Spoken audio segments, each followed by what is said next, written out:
Namaskar and good morning everyone. It gives me immense pleasure to welcome you all for this webinar on life and job opportunities in Japan. You are quite familiar with the words Doraemon or Doraemon, Sing-chan, Pokemon. You know that all these are popular Japanese animated TV serials for kids.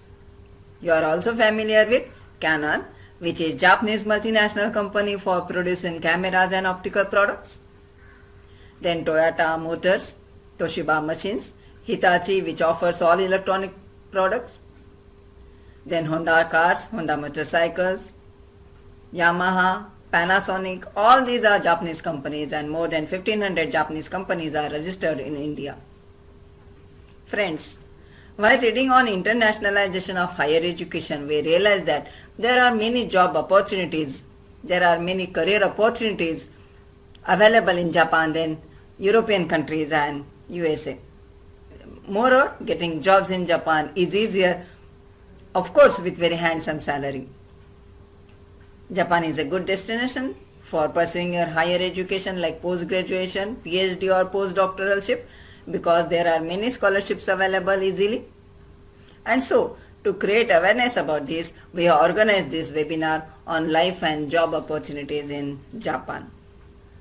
So friends, today we have with us the speakers who will be sharing their views on this topic in this webinar. Mr. David Chamberlain from Tokyo, Japan, Ms. Krishna Kolkar from Rakuten, Bangalore, Mr. Kunal Kakade from Rakuten, Tokyo, Japan. Both are working in the same company, but one is working in Japan and another is in India. We have also with us Professor M.J. Rathod from COEP, Pune, College of Engineering, Pune, Principal R.K. Jain from JSPM, Pune, and Mr. Ryo Tokunaga from Tokyo, Japan. On behalf of organizing committee and on my personal behalf, I express my sincere thanks towards each one of them for accepting our invitation and agreed to share their experiences with all of you. I welcome all of you for this webinar. We have also with us organizing committee, Mr. Chandrakant from Netherlands, Dr. Mangesh, Dr. Vijay, Sonal, Prasanna, Nitin, Ruturaj, Manas, Arundhati, Rishikesh and Professor Dilip. I also welcome all of you who are watching this webinar in large numbers on YouTube. Today is Guru Purnima, and so we remember and respect our teachers, our gurus who helped in shaping our lives. My school teachers, Deshpande sir, and my PhD guide, Professor Kokar sir, are also watching this program, so I salute both of them on this occasion. Now let's start the program by lighting of the lamp.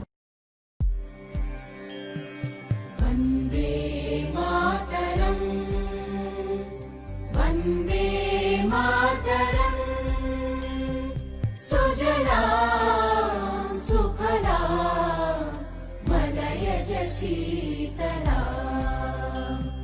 सस्य श्यामला मातरं वन्दे मातरं शुभ्रज्योत्स्ना पुलकितयामिनी पुल्लकुसुमित द्रुमदलशोभिनी सुहासिनी सुमधुरभाषिणी सुखदां वरदां मातरं वन्दे मातरं वन्दे मातरं. We would like to welcome our guest by presenting bouquet.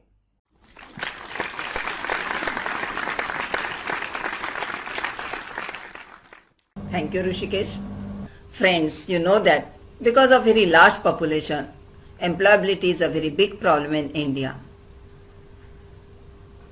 After completing graduation or post-graduation, initial earning of the student is not more than 20 to 30,000 per month.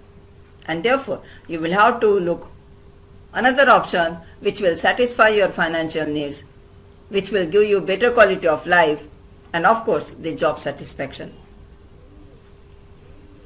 You know that US has suspended H1B, L1 and other work visas, though for some times, but there have always been problem in getting US work visas.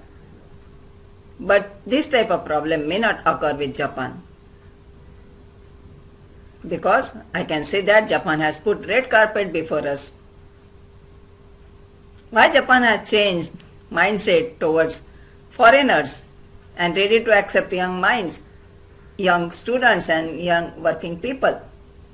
This is because the life expectancy in Japan is very very high, and that may be because their good life cycle and good medical facility available over there, and the birth rate is very very low, and therefore there are very less young people in Japan. You will find more than 50% Japanese are above 70 years old, and therefore Japan needs young minds, young hands to expand their technology all over the world and to boost their economy. So what is the percentage that Indians will get jobs in Japan? And the answer is above 90%. If the result is above 90%, we feel happy. So I am sure this answer also will make you happy. So why the percentage of getting jobs in Japan is very high? And the reason is unemployment rate in Japan is about 2%. So employment is easily available in Japan. There are many jobs available in almost all fields. Engineers are required in automobile, IT, electronics, design, graphic design, animation, food technology, construction, so civil engineers are required. Researchers are required for carrying out research in basic sciences. Then jobs are available in nursing field to look after old Japanese people. Then technicians, laborers and other administrative jobs are also available in large number in every sector. So if you want to go to Japan for your job prospects or for pursuing your higher education, then you will have to learn their work ethics and understand their culture. They are proactive, polite and very punctual. Sometimes you may find problem because of their punctuality, but if you are ready to understand their work culture, then it will be easy for you to cope up with the Japanese environment.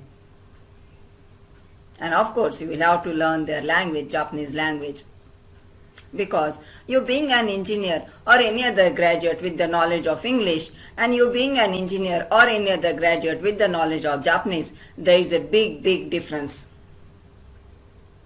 For getting admission in best institution or for getting jobs, you need special preparation. You will have to take special efforts for clearing GE, NEET, CET, NET, SET, GATE, UPSC, MPSC or any other examination. You need special preparation.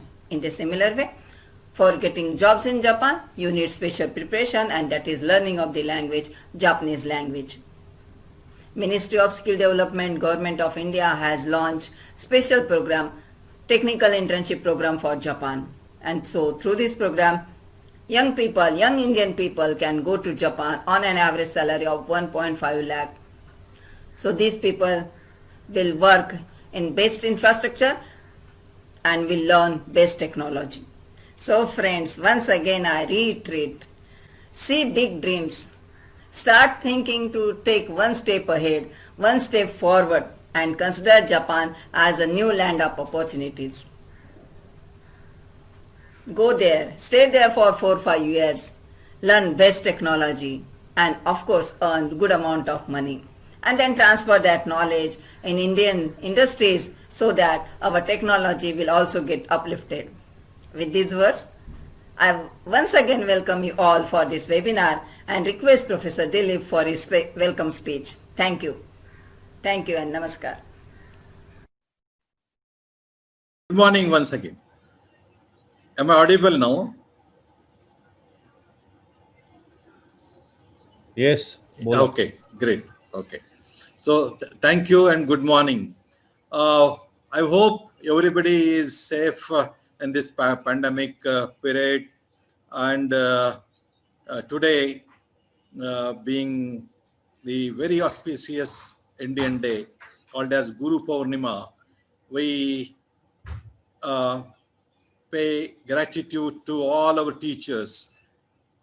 Teachers are, first teacher is the mother, parent, and then we learn from our friends, our relatives, and then we have school teacher, college teacher, university teachers, and most importantly, we being, couple who taught in universities and colleges, we have learned more from students. So today we would like to say thanks to all those people who have taught us. Uh, as you all know, the whole world is going through a difficult phase, but most importantly, India is going to a very tough phase because of the population that we have, because of the unemployment also that we have, and we were actually, taking a giant leap, but this corona has really put us in a difficult situation, and therefore the couple, my wife Dipali Malkhede, myself Dilip Malkhede, who have been involved in teaching for last 30 years, spending students, time with students, and we have seen the problems of the students. We felt that we should look for more opportunities. We have been suggesting guiding students to undertake this career, that career. But there are immense opportunities in this world available. We have to only look at them, and that is what we are trying to do. We would like to present to the student community in the country of various opportunities, not only available uh, within this district, within our state and the country, but also outside the country. And that is this seminar is just one in the series. Looking at the demographic dividend of India, we are a country which is youngest country in the world, and there is another country which is the oldest in the world. That country is Japan. Japan has average age of 48, which is very high, and India's average age of the population is just 28. And this 28 and 48, although difference of only 20 years it's looking, but what it reflects is on the actual population in Japan is that many or most of them are, older in age, and therefore they need a lot of support. And India has that potential, and India has many engineers available for working in them. If you look at the average age of Italy, and I'm quoting Italy because we have all seen the shock that Italy has gone through because of the huge deaths, and one of the reason is the average age there. Average age there is not 48 as high as Japan, but it is 45, which is not very different. So it indicates that there is a very, you know, population of senior people, and that is one of the reason why the deaths in Italy were more. It indicates that these countries need young people, and therefore Italy or Japan or many such countries where there is a, senior people, we need more and more young people. And India is the only country which has potential to provide manpower in such a large number. Currently, I was looking at the statistics, the Japan has only 30,000 Indians, and Kuwait is a country where Kuwait's population is 40 lakhs, but Indian population there is 10 lakhs. So every fourth Kuwaitian is actually Indian. So we are very in large number available in Kuwait. In Japan, you will find more Chinese, more Indians can go, and we need to send them. Are there opportunities enough available? There are enough opportunities available. Current statistics says that there are about 5 lakh requirements, in Japan alone. But the people who will be trained for Japan can undertake jobs in Japanese company placed in other countries also, like uh, may it be India, or may it be Vietnam, where Japanese companies are set up, where Japanese language is necessary. One of the major hurdle why our engineers are not going is the language. And Japanese people do not know, particular the senior ones, the English language, and we are strong in English, but we need to learn Japanese because we are going to deal with senior people there, and therefore, if we put in little effort in understand, getting the knowledge of language of 1, 2, or 3 levels, I think that will be a advantage for us. There are very common, many common things between India, Japan, and therefore it will be a very welcome win-win, both for both. Our history, culture, customs all match, and only language is something which is very different than the conventional language that we have, whether Marathi, Hindi, or English. But I came to know that for those who knows English, for those who knows Hindi well, uh, they can very quickly take the grasp of the Japanese language.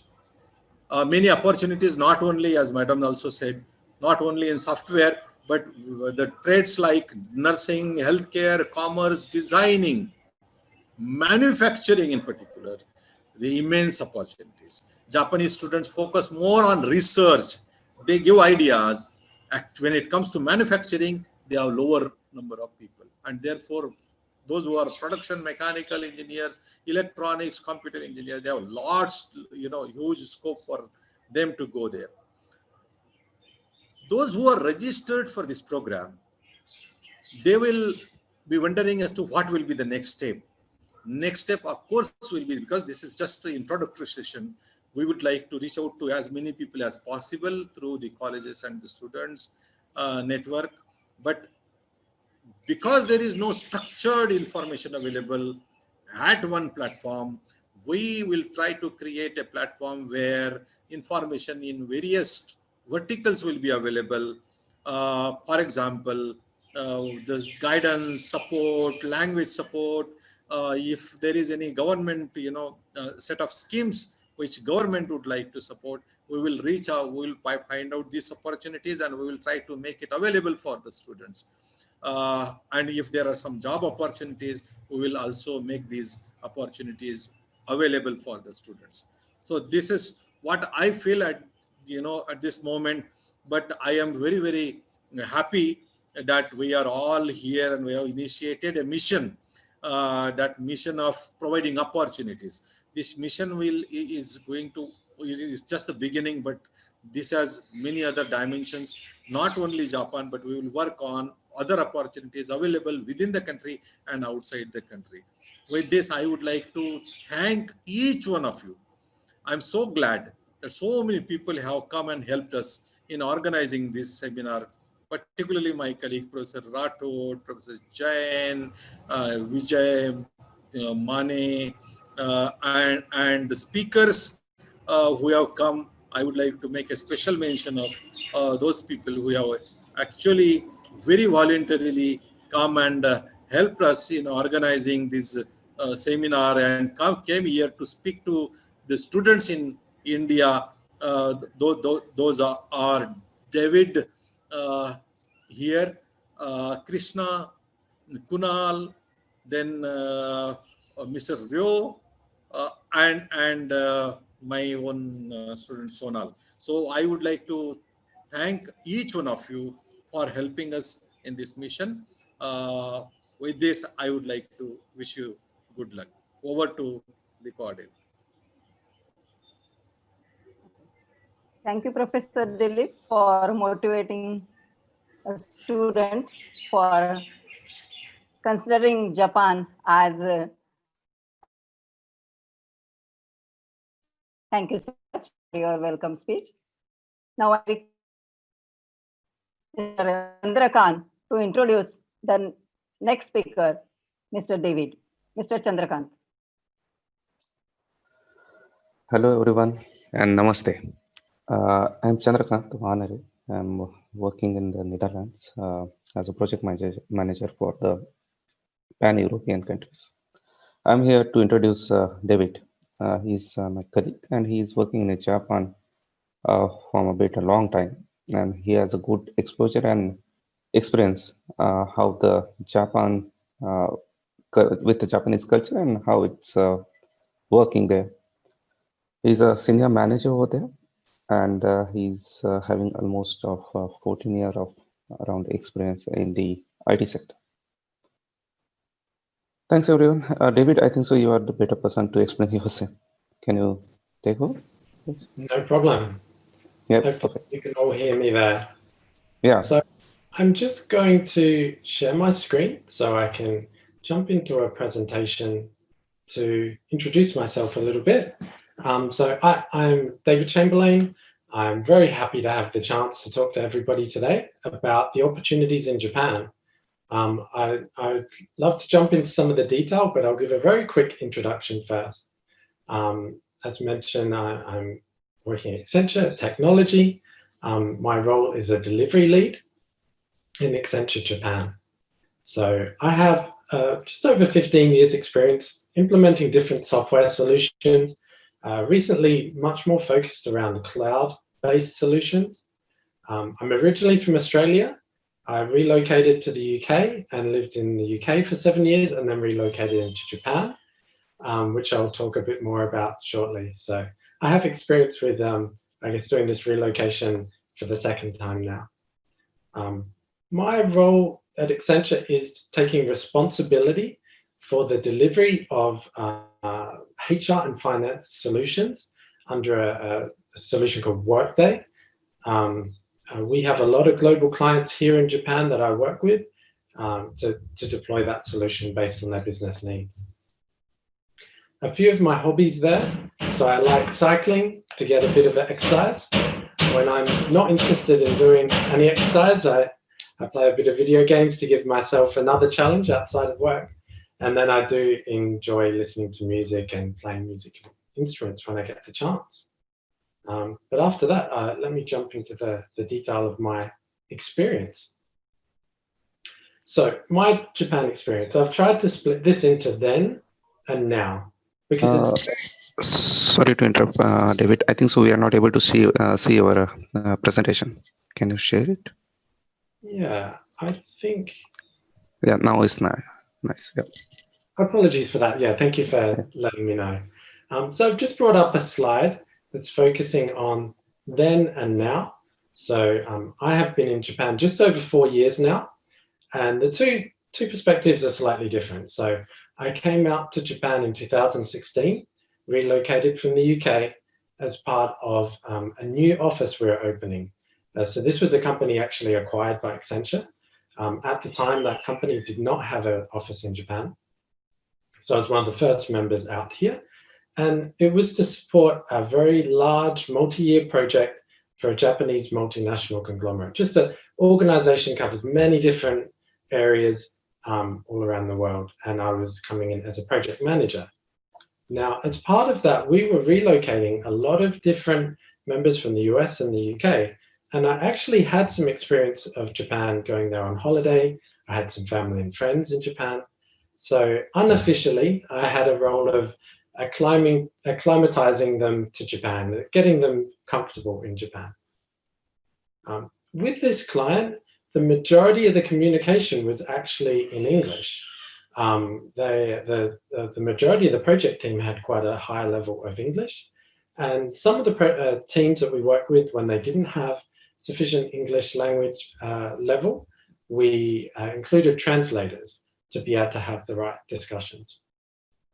At that time, back in 2016, my Japanese level was quite basic, but I did go through and get the first level of JLPT N5. And I'll give this a little bit in my recommendations, but I encourage anybody to do that has interest in Japan. But that just gave me some basic phrases and ability to communicate on a basic level. Now, I've been in Japan for 4 years, with Accenture Japan. I'm working with a range of big name clients or household names as a delivery lead. And my role is to try and advise them on the deployments, mainly based on the success of that original deployment I started on in 2016. one of my roles as well is really, we're getting more and more employees and Japanese employees into our team. And I'm focusing on getting them to understand how to work globally and how to work effectively globally, and interviewing new members and growing out our team. I have to say that one of the big differences here is the majority of my communication now is with clients in Japanese. So originally, my first client were very comfortable speaking in English, but many of the clients that come on more recently, they prefer to speak in Japanese. So that has been something that I've really focused on, improving my Japanese level so I can better support those projects. I can now understand, I'd say 90–95% of the conversation that happens, and where needed, I can prepare and run sessions in local language. As I say, with enough preparation. So that's a bit of the then and the now of my experience in Japan. If I move to the next slide, I'll talk a little bit about the possibilities in Japan based on my opinion, my opinion where I think there are opportunities. So the area that I work is very much focused in HR and looking for talent. And I can see a real situation where it's trying to look for talent outside of Japan to have a better cultural mix, to help their teams just think differently and look at different solutions. So I really see this as a great time, a great opportunity for people to look at moving to Japan, because I think a lot of Japanese companies are looking for people like you that can give that different perspective and different outlook. I talked about it a little bit before, but some of those household names, some of the biggest global brands are based in Japan. And really, any experience with these organizations will really open up your opportunities in your career, either through contacts that you can make or just the experiences that you're able to have in these with these big organizations. Two other points that you may or may not know, I thought I'd throw in here in terms of the work perspective. Japanese teams, when they work together, are very welcoming, and they really work together as a family. Everybody's there to help each other be successful. Especially many of the words that are used, the technical or kind of area-specific words that you use in your day-to-day work will be loan words from English, meaning the English word with a bit of a Japanese pronunciation. So for me, I talk a lot about testing, and it would be test or just that kind of Japanese pronunciation. But a lot of those words you already know, so we'll be able to pick up a bit of the conversation based on a lot of those loan words. So it's not all about work. So some of the possibilities in the day-to-day life, I really enjoy living in Tokyo in Japan, I have to say. Each area of Tokyo has its own character, its own sights to see. In that way, I see it quite similar to London, each of the different boroughs and areas. So there's always something to see, always something to do. Going out to restaurants is actually really quite affordable compared to other global cities I've visited, and going out in general. And there's a great range of cuisines, and yeah, you'll never have a problem with a bad restaurant, in my opinion. There's a surprisingly large amount of public holidays, and many locations are accessible via public transport. And public transport is really worry-free, and I would say Japan very much. It's very safe, very clean, very easy to get around. Okay, I'll move on to my last slide, which is a bit of my advice on for people that are looking to come to Japan for work, for a career. It's been said already, but Japanese language is a must for at least for a longer term opportunity. You saw my then versus now. I did come into an initial situation where I could use English, but if you want to continue to grow and have more opportunities, it's important to invest in the language.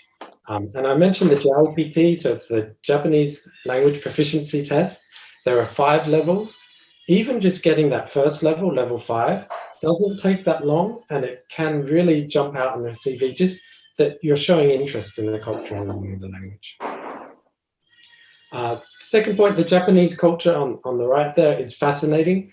It does take some time to grow accustomed to. So a day-to-day life situation maybe that's quite different. You know, you're in the trains and absolutely silent. Nobody says a word. Everybody just tries to keep as quiet as possible so people can relax. In a work situation, in meetings, it can be very quiet as well.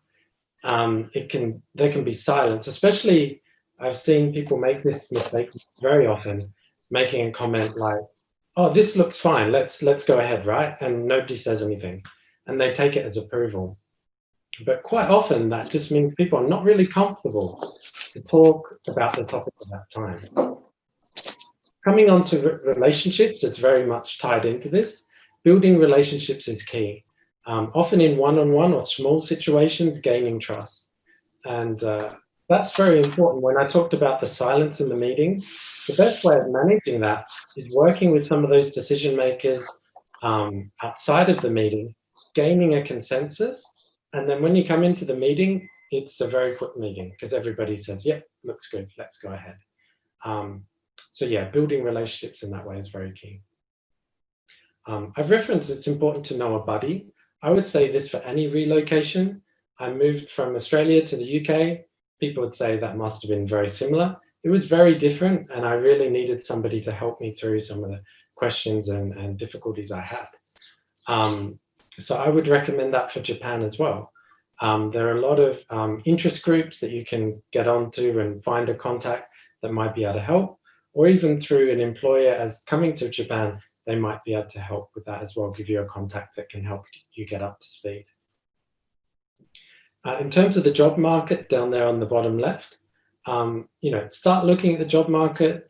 LinkedIn, I've talked to a lot of recruiters in Japan.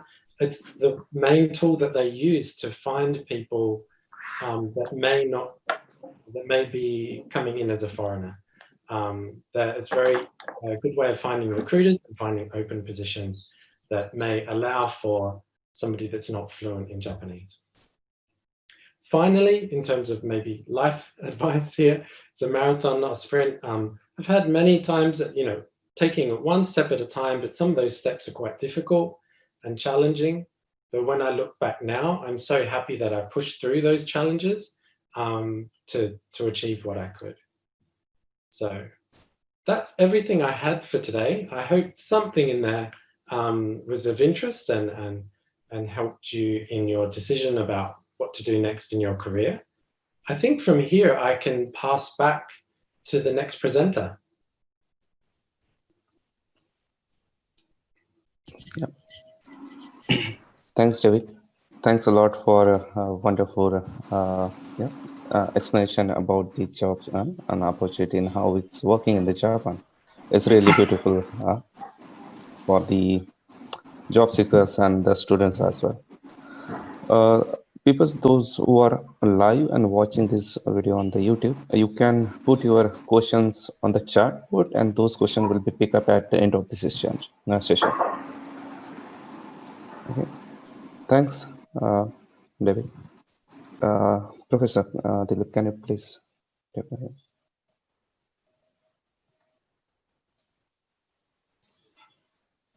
You're mute, I think so. Sorry, you're mute.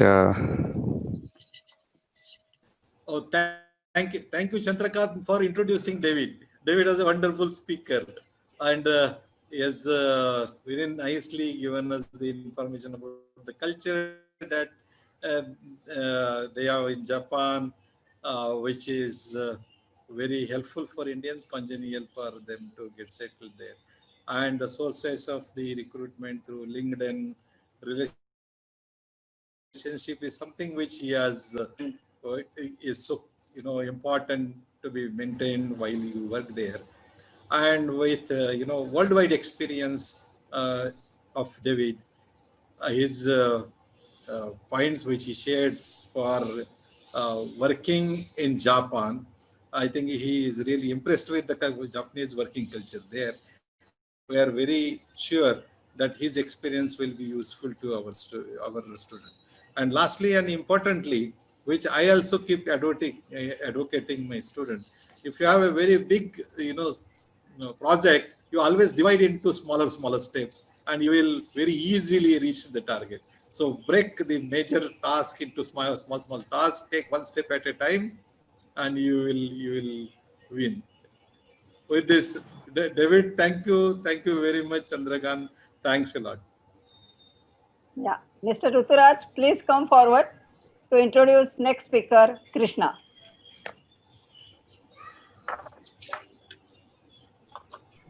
Yeah, first of all, I wish an energetic afternoon to the one and all speakers and organizers present here. I am Rituraj Devudkar, a student of Government College of Agriculture, Nagpur, and I am here to introduce one of our speaker who is currently working at the at a senior software engineer at the Rakuten, India, Ms. Krishna Kulapkar, ma'am. We welcome you. In 2017, she completed BTech from VJTI Mumbai, and she was also a general manager of operations at Technovenza in technological events.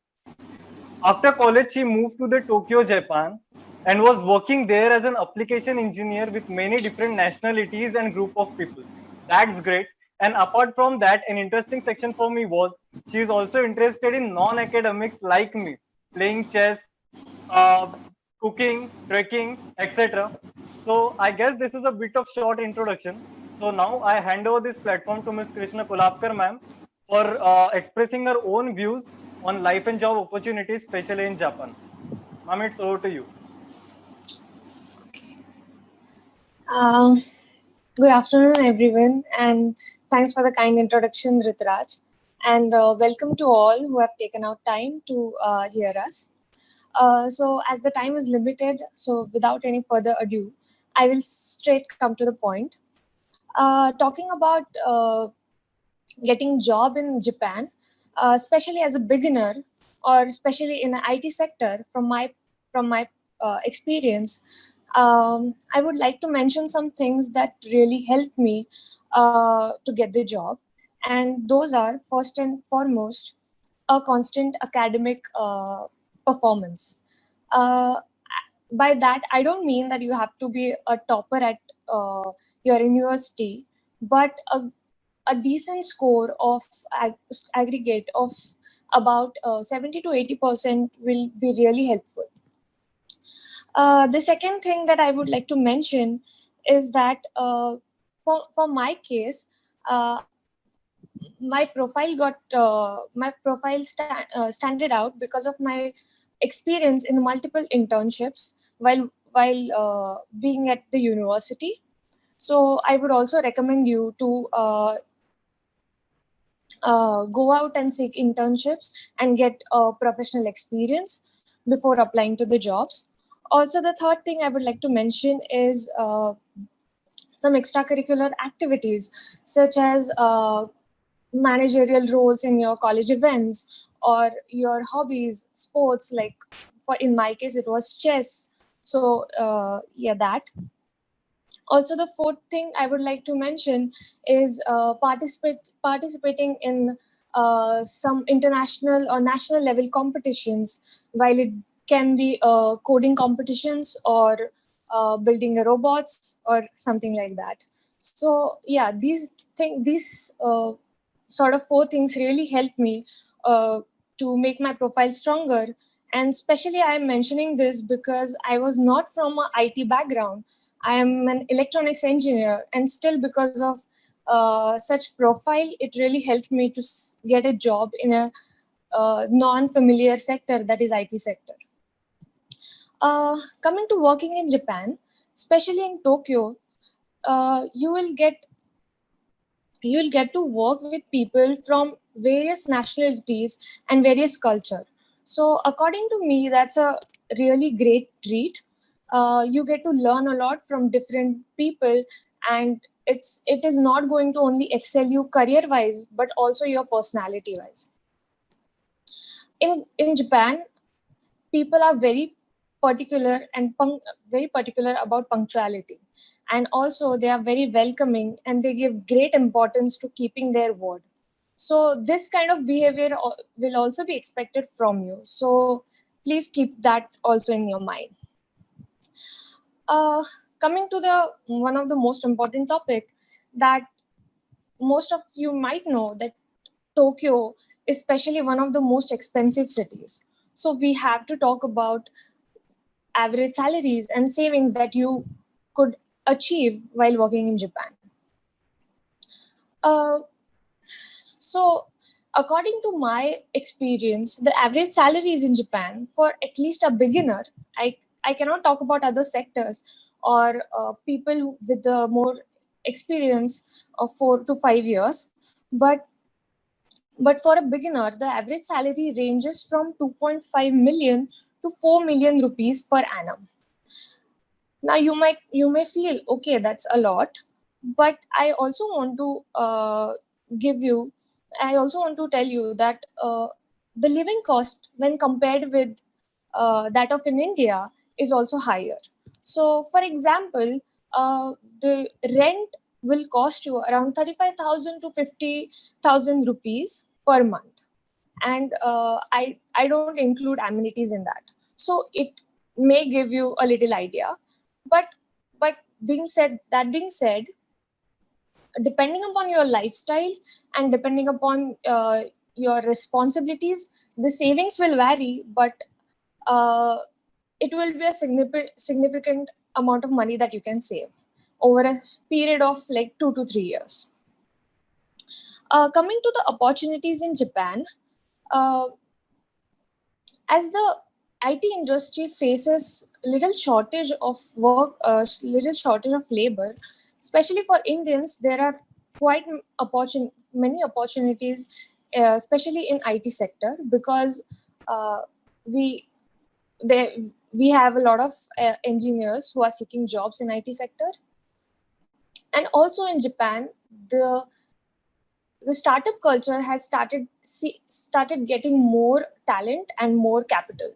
So that is also something that you can look forward to, getting job in startups, where the culture is quite different from a normal typical big Japanese companies. Now you may think that, what about Japanese language? So I from personally speaking, I don't know Japanese that much, apart from few important words. But I still managed to stay in Japan for 2.5 years. Uh, yeah, there was many challenges in day-to-day life, but I was lucky that I had got job in an English-speaking company, that is Rakuten. But in Japan, there are very handful of such companies. So I highly recommend you that you learn Japanese beforehand applying to jobs in Japan, so that your opportunities range will get bigger, and you can have more options. While talking about learning Japanese in India, surprisingly, there are many options which you can obviously search online. So that can be a way to go. First learn Japanese and then start seeking jobs in Japan. That comes apart from job and work. I would also like to talk about life in general in Japan. So when it comes to food, Japanese are actually very foodie people. And if you are a foodie people, if you are a foodie person, you will thrilled to know that there are hundreds there are many cuisines and many restaurants to try, especially in Tokyo, because it's an international city. So you can try various cuisines and various restaurants at, as David mentioned, quite affordable price. uh, but being said that, I also want to explain that if you're a vegetarian like me, the options will get very limited, because in most of the restaurants that are not Indian, you will face difficulties to find vegetarian food. So if you're a vegetarian like me, please be prepared to cook every day, or at least few times in a week for yourself. Otherwise, yeah, that would be difficult. Now coming to traveling, as you might be interested in that. Uh, Japan is a very beautiful country. It offers you many beautiful beaches and many snowy mountains, all not so far from Tokyo. And if you are interested in hiking, there are lots of spots near Tokyo also. So you might not miss forts near in India. Talking about culture and traditions in Japan. So Japan is a very cultural country, just like in India. So you can also explore their culture through their very traditional cities such like Kyoto, Osaka, Hiroshima, etc. And the best way to explore Japan is via public transport. The public transport is very convenient and very safe. So you don't have to own a vehicle there in order to explore Japan or even commute to your work every day. Especially in Tokyo, the public transport is very well constructed. And this takes me to the last point, but very important. I really want to talk about women's safety in Japan, and especially in Tokyo. So it surprised me also when I moved there. But Tokyo is very safe for women, and in Japan is also in general. Uh, Even at late night, you don't have to worry about uh, traveling or if traveling or going to buy something.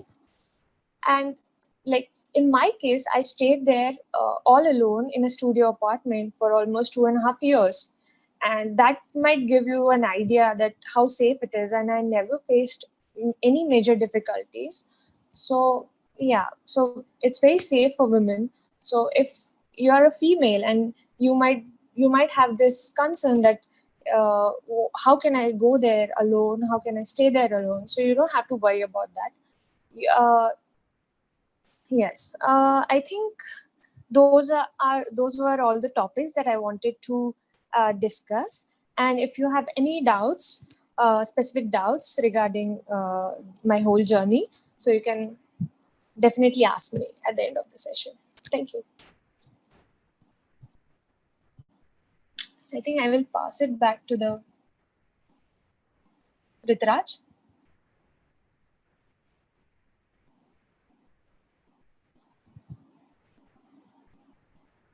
Yeah, thanks for covering these points. This was quite motivating actually. You provided us many ideas about the working in abroad. You guided us fantastically by expressing your own point of views on the topic. And I guess some of them who is listening to you will definitely have some doubts. So we owe you all. We will surely going to deal with all of your questions in question answer section. So drop your questions in the comment section below. Till then, let's move to our next introducer, Manas Gawale.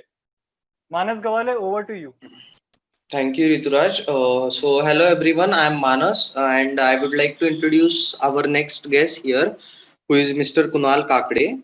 He works at Rakuten Inc. in Japan, and he is a software engineer there. After completing his computer engineering from Pune Institute of Computer Technology, he moved to Japan to work at Rakuten Incorporation as of 1st October 2017. He had his first internship at Dhruv Data Platform, where he worked on image classification for documents.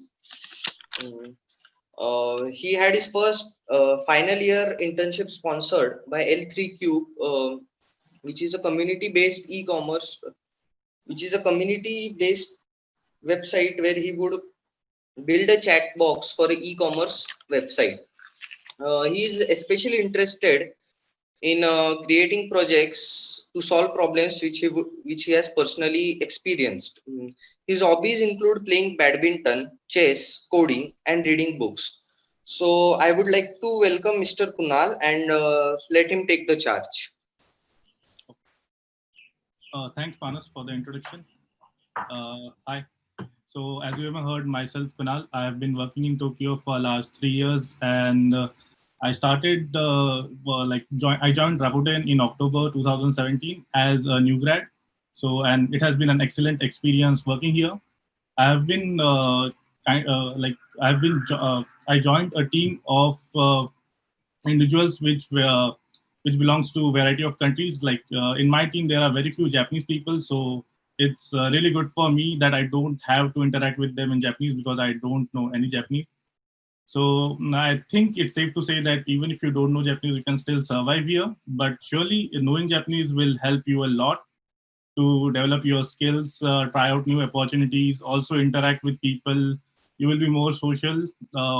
Also, you will be making many friends, and you will not have any difficulty navigating stuff because most of the things here are written in Japanese.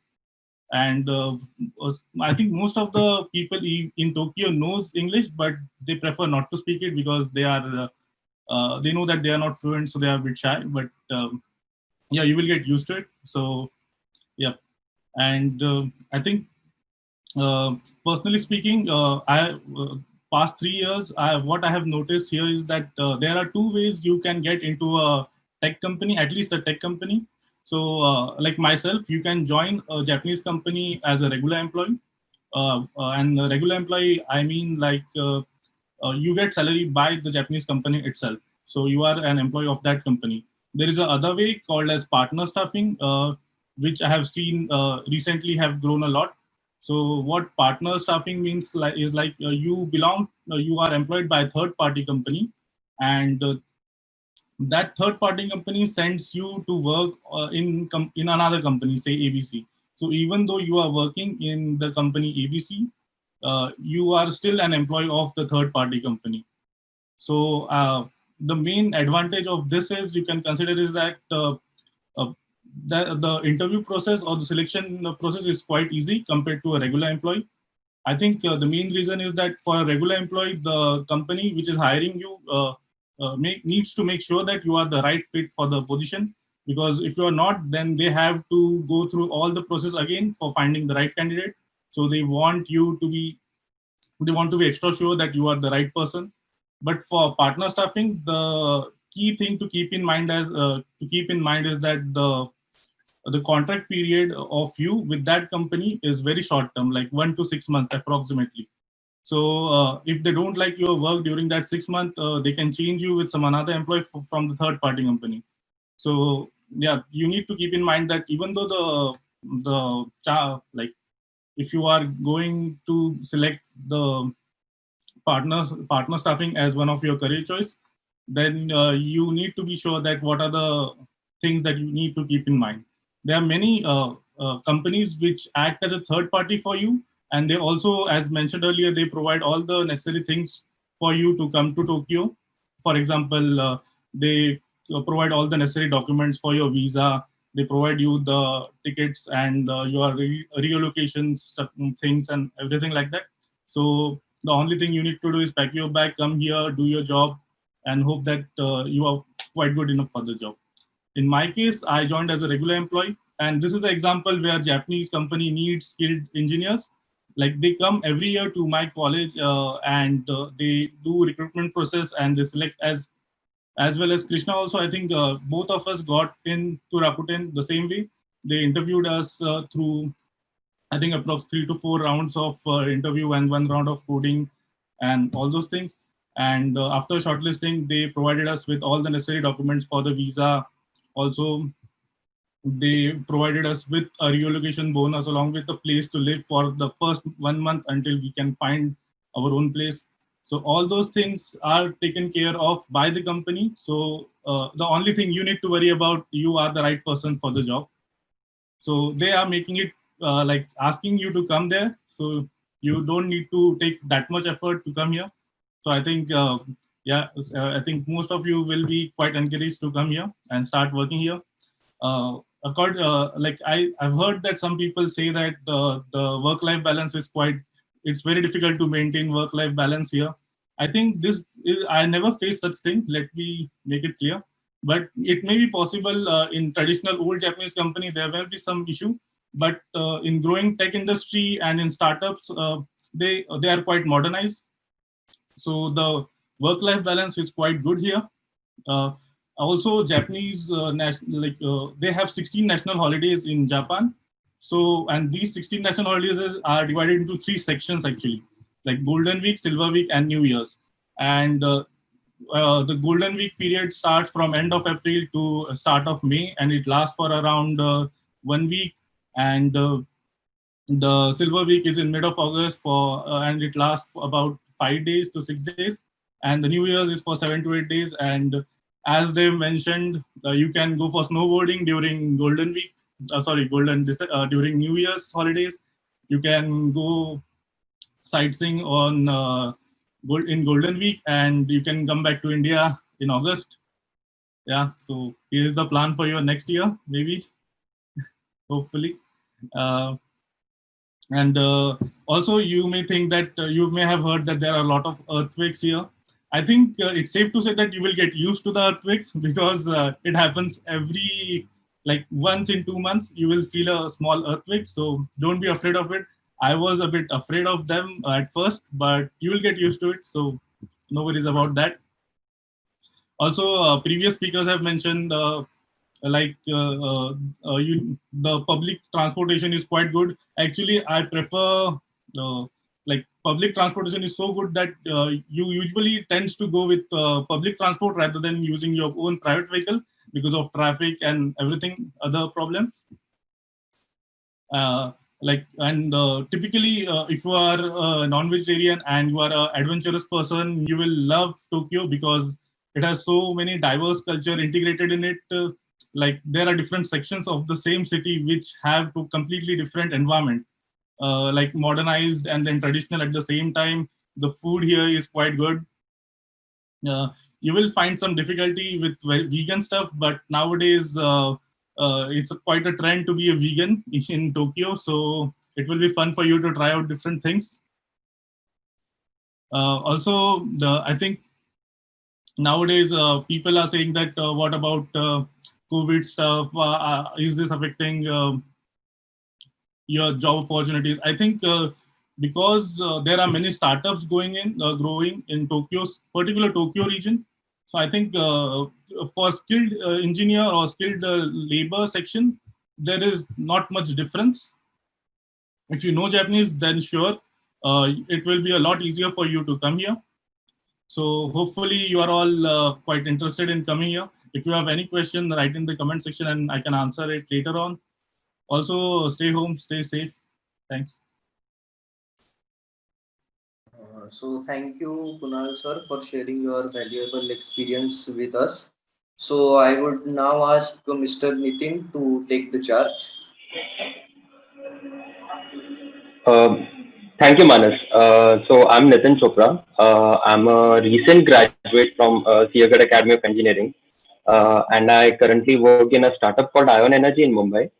So the next speaker that I'm going to introduce right now is Dr.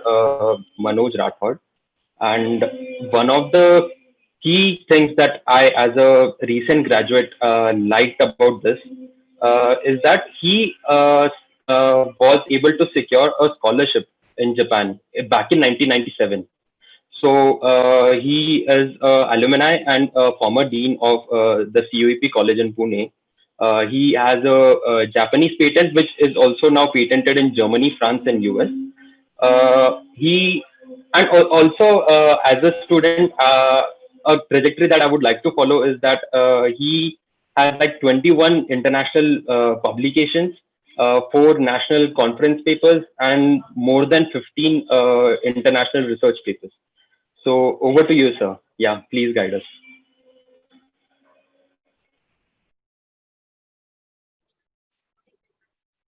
Thank you. Thank you, Nitin, for your introduction. Am I audible? Okay. Yeah. So I must thank you both Malkhede sir, Malkhede madam, all the panelists, all the team who is organizing this webinar about study and work in Japan. First thing that I have studied in Nagoya University, Japan, in engineering department, before going to Japan, while doing my undergraduate, I had done some certification course from Pune University. But after entering into job here, it was not difficult to pursue.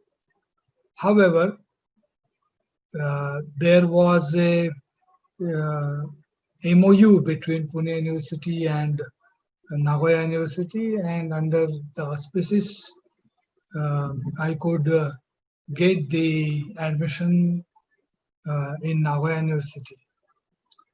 After going to Japan, my experience is mostly related to academic path, that is studies in Japan and then research in Japan, compared to other respected speakers. As already said and stressed throughout, that once you are, I will not say very fluent, but you are able to have conversation in Japanese, then your life is very easy in Japan. So in Nagoya University, there were special Japanese language courses for day-to-day working in universities, outside university world. So we were acclimatized about the life in Japan. It was very methodic. Still now it is in that way. In about 2 years ago, I had again opportunity to go in Tottori University, Tohoku University, where I came to know that now Japanese education is gradually changing. That in Japanese universities, mostly classes, courses were in Japanese. But now looking into the global scenario, the Japanese university are now offering the courses in English, particularly in engineering field. That is, I think, a good opportunity. And recently, I have some acquaintances that there are some Indian students who are directly going for graduation studies in Japan. That is very striking now. That means a good avenue is open for Indian students, which were already focused on English-speaking countries like US, UK, Australia, New Zealand. But now this avenue is getting opened. The teachers over there are quite fluent in English, and that will be very helpful to you. In fact, now the national universities are going full-fledged to start with the whole degree in English. So all courses will be taught in English. Apart from that, as already said, that if you know Japanese, then your life will be very easy in Japan. Now I'll come to the scholarship part. As already said, the number of Chinese students and Chinese population is quite large in Japan. Compared to them, Indians are very few, and therefore the competition to get the scholarship is very less for Indian students. So in fact, Japanese universities are now coming to India to ask for the admissions of Indian students in those universities, so that the interaction will be helpful for both sides, Japan and India. As you already know that the collaborations with JICA are in full swing in bullet train and Railway Technologies, Ministry of Railway is going on for skilled manpower. They are taking Indian persons over there to train in railway technology. And for that purpose, as we know, our railway scenario will be very much changed as a good transportation option. So persons who are getting training in Japan, particularly to this railway technology, that will be very much helpful, as we already find that metros are coming up in full scale in many cities in India. There also the manpower will be required. This is as far as technical manpower is concerned. As far as life is concerned in Japan, to begin with, we find that it is very difficult because of language purpose. But to be frank, the moment you ask for any help in Japan, then they are very helpful. Then the problem becomes theirs. They go few steps ahead than we expect, and then we come to know that our problem is not only solved but in a beautiful way. The Japanese people in general have very good opinion about Indian people because of long historical relationship. They help you a lot, as one point was raised about relocating in Japan. Particularly for students, there are very good dormitories designed for international students, looking into the requirement which are different from Japanese students. So all those aspects have been taken care of in the dormitories. So dormitories life is very good. What you will find is that few Japanese NGOs will come forward to help the students in all day-to-day course so that your life is easier. And in fact, with few Japanese friends there, we were and few working people in Nagoya, they came forward with the idea of collaboration between Nagoya and Hyderabad.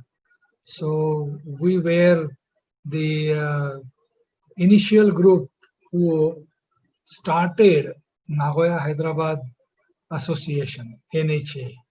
And under that auspices, very good collaborative work has happened.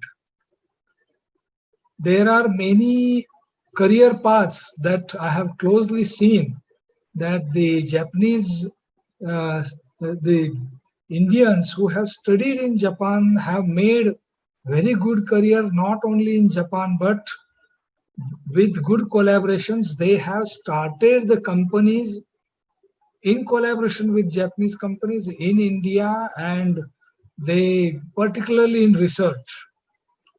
So such avenues are also possible as career, not only to work in Japan only.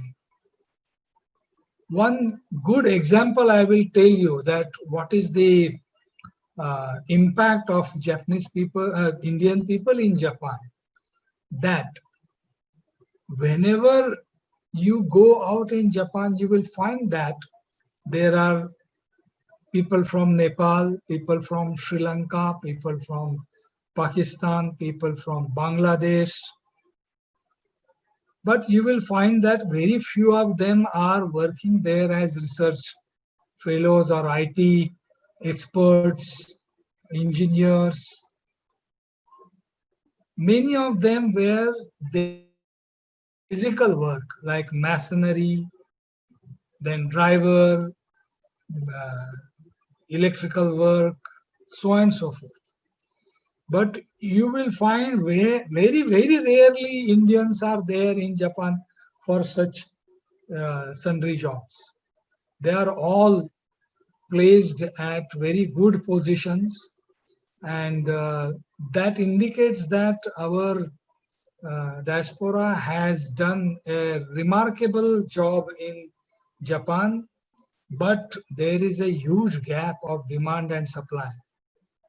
As already in introductory remark, Professor Malkhede has stressed that the age difference is now taking toll in Japan. The workforce is needed. They are actually worried for the future of Japan. And that's why they are looking at India as a good partner to survive in what is called as you are okay, I am okay scenario, that both countries will have uh, mutual benefits of working together.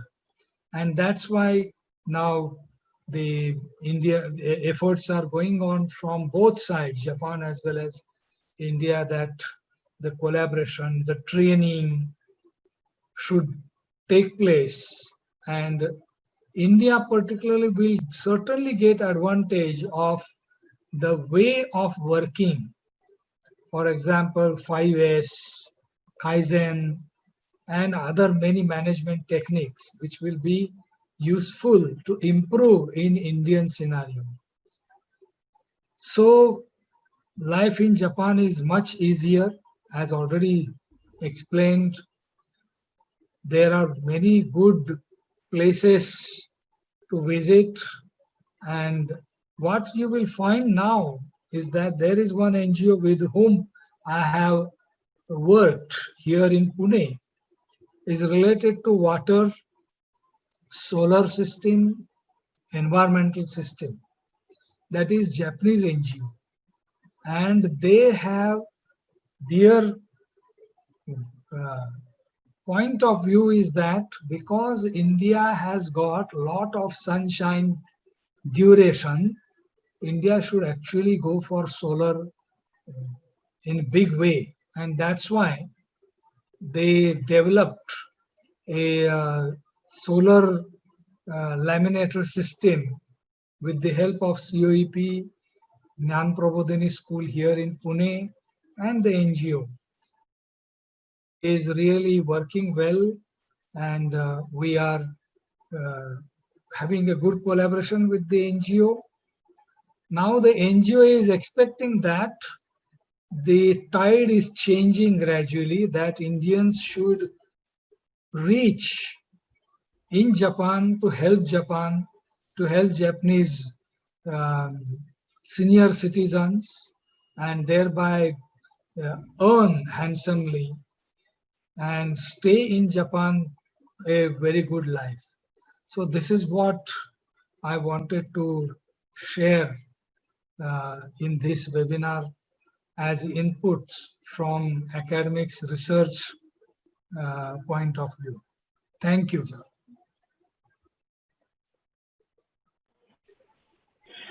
Thank you, Rathod sir, for sharing your examples. And as a recent graduate, it's really helpful for me right now. I would like to introduce my friend Prasanna Kumar Dange, who will introduce the next speaker. Yeah, over to you, Prasanna. Thank you, Nitin. Hello, Uh, everyone. Prasanna, just a second. I would like to personally thank Dr. Rathod. Dr. Rathod, you are the Thank you. inspiration for this, and you have covered all the aspects. In fact, being senior, matured, no, whole presentation was done in such a wonderful manner. Oh You no, talked it about is you. it is my duty. Now we at COEP have started another avenue that with the help of Japanese language training institute here, now third year and final year students are getting fast track Japanese language training and at the end of the year, they will be recruited directly in Japan. So Okay, our great. COEP students will be giving interviews in Japanese. Oh, that's so nice to know. So that initiative has materialized. Already one batch has done first year. Now they are entering in second year. So next year, maybe See, recruitment in Japan will be in full swing from COEP. great. See, one person had gone and many more will go, right? So Yes, therefore, we want more people to go so that go. this the people going to Japan will be exponentially increasing. Yes, Yeah. Thank you. Thank you thank for you. Thank you. your contribution. Thank you. Thank you, sir. Hello, everyone. This is Dange Prasanna Kumar. I'm here to introduce our next speaker over here. As we are here all discussing about the life and job opportunities in Japan, so I think various speakers are introduced themselves. They are also share their experiences that how the life in Japan is, how can people from other countries like India come over there and accommodate themselves. So I guess it will be a great if someone from Japan tell us his experience to live in Japan. So here we have our next speaker who was working in Japanese Ministry of Foreign Affairs. He has also posted in various countries like India, Uganda, and Canada. Then he was also working in a non-profit organization called as MITAS, which is a Canadian organization which works for research and development in Japan. And he is currently a director of Japan Canada Task Force on Innovation and Entrepreneurship. So let us welcome Mr. Rio Tokionaga. Or to you, Mr. Rigo. Yeah, thank you very much. I hope everyone can hear me. Yes, we are able to hear also and we are able to see also. Okay, Welcome, great. Rio. Thank you very much. It's been Thanks a lot for Konnichiwa. making it. Thank you so much for the kind introduction. Dr. Malkidi and I have worked very tirelessly over the past several years to bring 300 research internship students from India to Canada with a framework called MyTax and the AICTE collaboration. So it's great. I am in Japan right now, but it's great to be part of this. So I'll talk from the perspective of being in Japan and worked in Japan. I'm also posted in India in 2007 to 9, and I looked at Japanese companies increasing the investment from Japan to India, but also I had opportunity to be part of the scholarship program from India. That is the MEXT scholarship. I'll talk a little bit about that later. So probably I'll break it into three. I'll go into like a very broad strokes about the trend of Japanese companies. Its interest in India, and also what are the multiple routes of entry to Japan, and also we'll go into what are the risks of coming to Japan. So firstly, I think regarding the trend, for the past 10 years, I think Japanese companies have increased so much investment in India. Right now, there's around, well, it depends on how you count it, but there's around 860 Japanese companies and 300 JVs, joint ventures in India. And overall, I think in terms of like locations, there's around 4,800 company locations in India by Japanese companies. So in a sense, I think over the past 10 years, whether it's manufacturing or life sciences or software or trading companies, there's a lot of, there's still continued interest for Japanese companies to invest in Canada, invest in India. But I think recently, what we've been hearing a lot in Japan is that Japanese companies are hiring in India for the software talent. So, for example, Rakuten obviously has been doing this for quite a long time, and I think their approach is trying to go into university campuses in India for them to come to Japan, because I think Rakuten hires around 300 engineers every year, and most of them come from overseas. So, but Rakuten is one, but there are a lot of other companies that that are quite new. I think they're startup well, I think there are scale-up companies that are interested in, you know, hiring talent in India, whether it's Indian you know, engineers coming to Japan, or engineers like Japanese companies hiring them on the spot and doing R&D projects together with the Japanese operation. So, and I think this trend will continue because with the COVID-19, like many companies are going to remote working, and you know, more R&D operations are going to be connected globally. So I think, you know, more hiring in terms of talent in data analytics, computer sciences, you know, AI, machine learning talent. I think those are really what Japanese companies and, you know, companies globally are looking for in India. So I think for Japan that will continue. But on the other hand, I think arts and communications, I think, you know, Japanese companies have struggled to, you know, do operations in India for quite a long time, and it's mainly about, you know, cultural differences and understanding of the you know, processes of doing business. So, you know, communications, PR, government relations, negotiations, those type of talent, I think Japanese companies would love to have. Maybe not in Japan, but for their operations in India. So I guess that's kind of the broad strokes of you know, what I see as the trend of what Japanese companies would be looking for in India. And I think you know, the comments made by Krishna and Kunal, I think, you know, really underlies, you know, the story around what Japanese companies are looking for in India. In terms of entry to Japan, I think there's multiple routes, and I think Kunal mentioned this as well. But one is like in the higher education. Obviously, there's like Ministry of Education scholarship, which is, you know, limited in number, and it's quite tough to get into.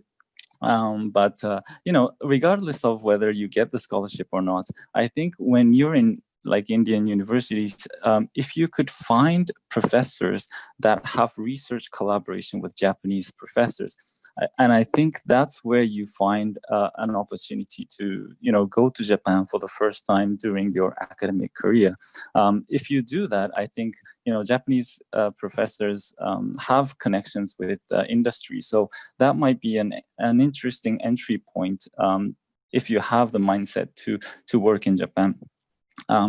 Yeah, I think that's one. And you know, I've done like scholarship interviews, and I think the ones who goes through is the ones that have, you know, concrete idea about what they want to do as a research in Japan, because their professor knows the professor in Japan, and they have an understanding of what they can do in Japan. So I think that's one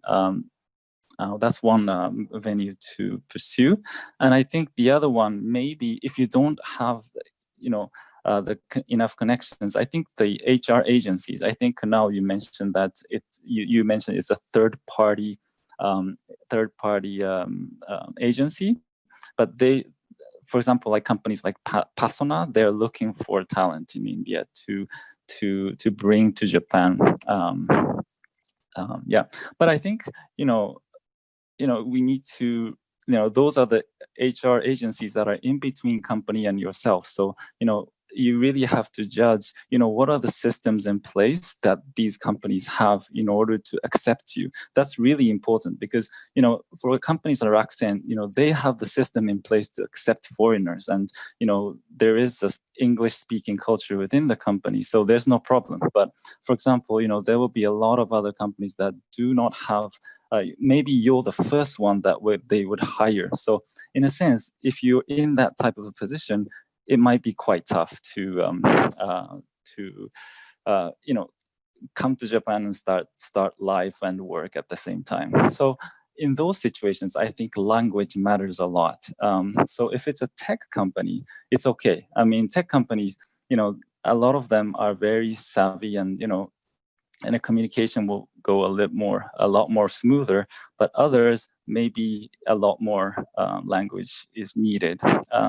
Let me just give you one example, because I think in Japan, Japanese companies, like transparency of like a work process is very, very vague. I mean, it's basically not a top-down type of working environment, but it's more of like a consensus building based on like, organic discussions with the people around you. So if you don't really have the language capacity to understand that, maybe you won't know how the decision is made and what your role is within the team. So if you go into that type of a system, I think you need to find someone who you could rely on to, to be the liaison within the team. And I think some of the companies, for example, when they accept students or engineers from abroad, they really they allocate one person who could become like a partner to integrate this person into their company. Yeah, so I think those are the two main like entry points into Japan, and something that you should take note of in terms of language. Yeah. So, like my last point is risks. I think a lot of people around the world still think that Japanese companies values employment for life, and once you're in the system, you're very stable, and you get integrated into team. But that is like changing really, really fast, and I think that's why there's a lot of third-party organ agencies that would try to bring you and introduce you to the companies. But these agencies might not have like the 100% grasp of what the working environment is. So when you get hired on like directly, it's fine. But if you're contracted through these third-party agencies, you really need to know make sure that company is hiring you for the right reasons, and what you want to achieve is directly delivered to them.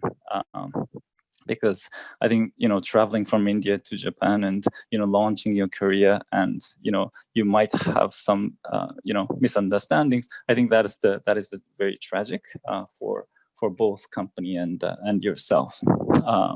Yeah. So I think those are the things that I would look out for when you engage with a third party. I just wanted to kind of lastly provide some comments on what was said by the previous speakers. I think Krishna mentioned that she did a lot of internships and you participated in national competitions. I think that those are the things that are super good, because I think Indian students, when they apply for Japanese companies, their academic scores are like usually pretty good, and you, as a person who you want to relate to that person. So like a story building is really important. And I think I'd like to mention maybe 2 points. If you have something that Japanese like graduates don't have, such as, for example, you participated in the national coding competition or something of that sort, I think that would stand out. But maybe one point, some relevance to Japan. Why are you why do you want to work for Japan? Because those Japanese companies want to hire you for longer term, or with a passion for Japanese companies. So those are the things I think Japanese companies would be looking for to kind of like tick off when they want to hire somebody. Yeah, and to Kanal's point, I think he said there's so the recruiters would come to the colleges, and there are third-party companies that would come to the colleges as well.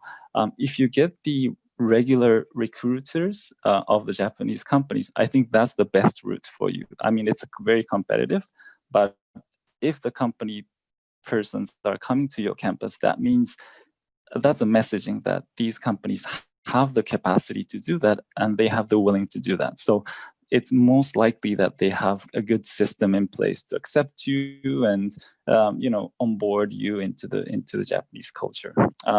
So yeah, I think that's, I'm not saying that third-party companies is bad, but it's just, if you engage a third-party company, you need to be more diligent in terms of assessing whether the company is a right fit for you. Yeah. So yeah, all in all, I think be prepare well, be conscious of the needs of the Japanese companies, and yeah, like first thing you can do is look for connections in India that is connected to Japan, whether it's academics or whether it's university to university collaboration, or one of the alumni is working for a Japanese companies in India. Those are the key connections you need to kind of look into, and that will lead you to Japan, I think. Yeah, that's everything from me. Thank you so much. Thanks a lot, Mr. Rio. Thanks for the inside view, so that we can know that what all things are very important in Japan. So I now request Dr. Mangesh to take forward from here. Dr. Mangesh, all to you. Hello, everyone. Am I audible? Hello. Yes. Oh, yeah. Fine. It is a great pleasure to introduce Dr. R.K. Jain, sir. I welcome Dr. R.K. Let us welcome our Honorable Dr. Rakesh Kumar Jain, sir, to express his views on the placement in Japan. Dr. Rakesh Kumar Jain, sir, is presently serving as a principal at JSPM Rajeshri Shaw College of Engineering, Pune. He is a renowned academician by profession and having total experience of around 30 years in his credit. Sir has vast experience of working on several respectable positions with various institutional bodies of Savitribai Phule Pune University, D.Y. Patil University, and government bodies. He has guided many PG and PhD students in the area of civil engineering. As a principal, Dr. R.K. Jain sir was instrumental in the implementation of autonomy at JSPM Rajeshri Shaw College of Engineering, Rathode, Pune in the year 2019. As a principal, sir has instituted many MOUs with the industry to provide industry-ready professionals and entrepreneurs. To name a few, it includes various organizations like IBM, Microsoft, Johnson and Control. He is very much instrumental in setting up collaboration with foreign universities and getting student an opportunity for international exposure. Under his great leadership, JSPM Rajeshri Shaw College of Engineering Pune is declared remote center as a part of the National Mission on Education through ICT. I am happy to inform you that Savitribai Phule Pune University confirmed a Best Principal Award under the category Professional Courses Urban on Dr. R.K. Jain sir in the year 2016. Sir, we are lucky to have you here with us. With now, I would like to request Dr. R.K. Jain sir to share his experience, his views about the placement in Japan with us. Please, sir. Thank you, Mangesh, for such a nice introduction. And really thanks to organizers, Dr. Dilip Malkhede and Madam Chitra Malkhede for this program on life and job opportunity in Japan. Friends, really, it's a great opportunity for the students. And I proudly say that even today, my 200 plus students are attending this particular webinar. Being civil engineer, I was knowing Japan as a country which is designed and constructed the structures those are safe against an earthquake. As an engineer, I also I'll always appreciate Japanese and Japan for bringing the quality concept in industry. Space optimization, they are known for offices and houses, and they also know for best technology for mass transportation and public transportation. This is what I used to appreciate. I used to know as an engineer, but as an administrator, to take demographic advantage of our country and to provide the better job opportunity to our children, and also to fulfill the demand and supply need at Japan, 6 years back, Rajarshi Shahu College of Engineering, Pune, started one very good initiative, and we established one Japanese language center with the help of TCS Academy, Pune. We have MOU with them, and friends, in first batch, 24 students, a very small number that way. With looking at the total strength of the college, about 3,000, they started this club. We shaped them for a few years, 2 or 3 years, looking at their level of understanding. And I proudly say today, this initiative gave very good results to us. Few of the students are directly working in the Japan from through this opportunity, by taking the opportunity, and then few of them are working in Japanese company, maybe in India and maybe some other country. So this is what we started at our college. As Mangesh has told, recently we become autonomous. Then as the autonomous institute, we started Japanese as a language from first year itself. And I proudly say that about 200 plus students, they're learning this Japanese language from first year. Now they're in second year. We continue this teaching of Japanese from first year onward till final year. And we are planning that they should complete at least 2 to 3 levels of their Japanese certification.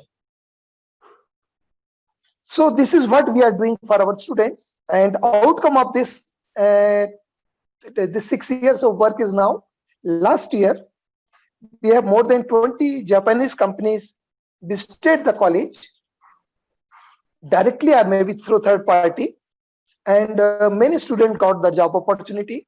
Now they are working in the Japan, or they are maybe just planning to join there. Their packages are varies from 18 to 23 lakhs. So friends, what I feel by looking at the need at Japan, there is a very good opportunity. And when I met those company representative or those who are coming to our college, they say that language is one side, but our children should also know their culture, their lifestyle. And for that also, now in our college we started some programs where those who already stayed in the Japan, they come to the college, they discuss the lifestyle, the culture of the Japan, maybe. And these sessions also we are taking. So students are more now motivated towards this initiative. I really appreciate once again Dr. Malkhede sir and Madam Malkhede for bringing this opportunity. Especially, I thought this is a motivation to the work which I'm doing. My students, those who are listening today, they will understand better how they can be they can be getting placement in Japan. And really, for my friend Manoj Rathod, he has given many good things to the students. They can work for higher study. There are opportunities for scholarship. So I hope this seminar is a really very good initiative, for which I, as a principal, and my student and my other teacher, those who are attending, they will take the full benefit. And this may be an initiative. We assure that we will be in touch with the team of this entire team which is organizing this, and be assured that my student and my faculty will take the advantage of this initiative. And I think this is just a beginning, and we have to go a long way for providing better opportunity to our children. And I really thank entire team of Dr. Malkhede sir and in this under his leadership for and giving me opportunity to speak few words. Thank you very much. Thank you. And I also look forward to work with a company like Rakuten, so that my student will also get the opportunity to work in various companies in Japan. Thank you very much, sir. Thank you, sir. Mangesh. Okay, thank you, sir. Sir, you have very well introduced us about the Japanese center which you have set up with the help of TCS at your college. Also, you have given us information related to that from first year students, you have started to give them training about the Japanese language. And also Japanese companies are coming to your campus. That is a very good information for all of us and other engineering colleges also. And also student can get the confidence that Japanese company can visit to our college also. So from these, other colleges will also take the initiative to call the Japanese company for the placement in the colleges. So thank you for this information, sir. For the for our participant, I'm happy to inform that Dr. Jain sir has agreed immediately to share his experience related to the placement at their college. So we appreciate your efforts, sir. So on behalf of organizing committee, I take this opportunity to thank you, sir. Thanks a lot. You're So, welcome. And thanks to Dr. Malkade, sir. Thank you. Thank you, Professor Jain.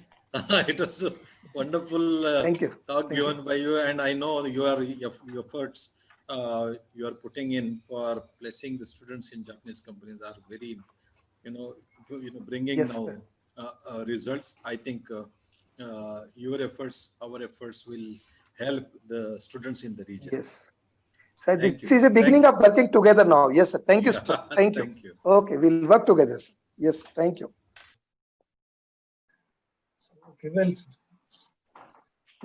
now we are all moving towards the last segment of this webinar. That is the question answer session with the dignitaries, with the experts available with us. We have listed down some of the questions which was available there, the chat window. From there, I have taken those questions, I have noted, and one by one, I am going to ask with the help of my friend Vijay to all the experts. Right now, the first question is with me for the Dr. Malkhede sir here. Hello. The first question is for the Malkhede sir. Oh, question is Is to me only. Okay, great. first Okay, question. okay, Then we will okay. proceed. I Okay. will try. Okay. Okay, sir. So from where the one can get idea about the opportunities or job opening in Japan? Okay. Yeah. In fact, as I told you in the beginning only, that this is the initiative we have started with a aim to give the structured information not only on one vertical but several verticals. So we have the database of the people interested in this area, and we will keep communicating them. The information about the scholarship availability, the job availability. If some HR company comes to India and recruit people, how can they help? So all this information will be will be shared with the people interested who have registered for this program later in phased manner. And we'll keep on organizing seminars like this where these people will attend, and we will bring in more and more people, including the recruiters, for providing opportunities in Japan. Okay, fine. Thank you, sir. So the next question from the chat box. Hello. Next question from the chat box, which I got. Many questions, students or many persons are asking about whether to have proficiency in Japanese language is required, is most important to work in Japan. In chat box, some of the participants have given answer, but still I want to ask Mr. Kunal Kakade. So can you throw some light on this? Yep. So I think if you know Japanese, then your options will be much wider. If you don't know, then you are more concentrated to only few companies which you can count on your fingers itself, which don't require you to Japanese. So I think knowing Japanese would help you a lot, but it's not a point that you can that restricts you from coming here. But I think Mr. Rathod can also add some points to that because he has a lot of experience. uh, Professor Rathod will be able to take this question more appropriately. Rathod, sir. Yes, as already explained by other speakers, that please note this is human psychology. That if you are a foreigner and if you start talking the local language I will not say fluently, but even with mistakes, the local person will be very happy. Psychologically, he will be in a safe zone. He will always say that, yes, this fellow knows something, some Japanese, so that communication will be easier. That is very primitive requirement. In Japan, if you know the Japanese language up to, I will say, N3 or N5, N2 level, then your life will be very easy, because I think somebody has said that everywhere there will be only Japanese written boards. Very rarely you will get to see English. Uh, there are now in trains and buses English captions going on. However, the life will be always easier if you know the Japanese very well. But I did not tell you the important thing about learning Japanese. As Professor Malkhede pointed this out, that those who understand Hindi, then it is very easy to learn Japanese. Please note, Japanese language uses the same sentence structure, that is, the verb is coming at the end. You can compare it with now in English, that the verb comes after the noun. So the logic of speaking in Japanese will be much easier. Yes, people are frightened because of the writing that is all pictorial characters, which is called as kanjis, and people get goosebumps that no, now this is not my piece of. But what I will simply suggest is that don't stress on this part. Forget about the kanjis. Try to stress on speaking.